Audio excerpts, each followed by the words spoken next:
ఈ రోజుల్లో cinema promotion అంటే ఎంత కీలకమో తెలిసింది. సినిమాను తెరకెక్కించడం, విడుదల చేయడం ఒక ఎత్తు. మూవీని ప్రేక్షకుల్లోకి తీసుకెళ్లేందుకు స్టార్స్ చేసే ప్రమోషన్స్ మరో ఎత్తు. కానీ అనుష్క మాత్రం సినిమాలో నటిస్తారు. ప్రమోషన్ నా వల్ల కాదు అంటోందట. జేజమ్మ కూడా మరో నయనతారగా మారిపోయిందిగా. సినిమాల్లో నటించడం, ప్రమోషన్స్ సంగతి తెలియదు అనడం ఇప్పటికీ కొందరి స్టార్స్ విషయంలో చెల్లుతోంది.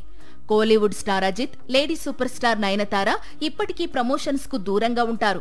సినిమాల్లో నటిస్తారు కానీ ప్రచారం మాత్రం చేయరు. నయనతార ఇప్పుడిప్పుడే మారుతోంది. కాస్త ప్రమోషన్స్ కు గ్రీన్ సిగ్నల్ ఇస్తోంది. కానీ మరో lady super star Baahubali heroine Anushka మాత్రం ప్రమోషన్స్ కు దూరంగా ఉంటోంది. ఆల్రెడీ గతంలో రిలీజ్ అయిన మిస్ శెట్టి, మిస్టర్ పోలిశెట్టి విషయంలో ఇలా గడిచిపోయింది. ఇప్పుడు ఘాటీ ప్రమోషన్స్ కు సైతం సేమ్ సీన్ రిపీట్ కానుంది. క్రిష్ దర్శకత్వంలో అనుష్క ప్రధాన పాత్రలో తెరకెక్కుతున్న చిత్రం ఘాటీ. ఈ ప్రాజెక్టు ప్రారంభించినప్పుడే ప్రమోషన్స్ కు అందుబాటులో ఉండనని అనుష్క తెలిపిందట. దీంతో నిర్మాతలు సైతం ఒత్తిడి చేయలేదట. సెప్టెంబర్ 5న రిలీజ్ అవుతున్న ఈ మూవీ ప్రమోషన్ ను చిత్ర యూనిట్ నిర్వహిస్తోంది.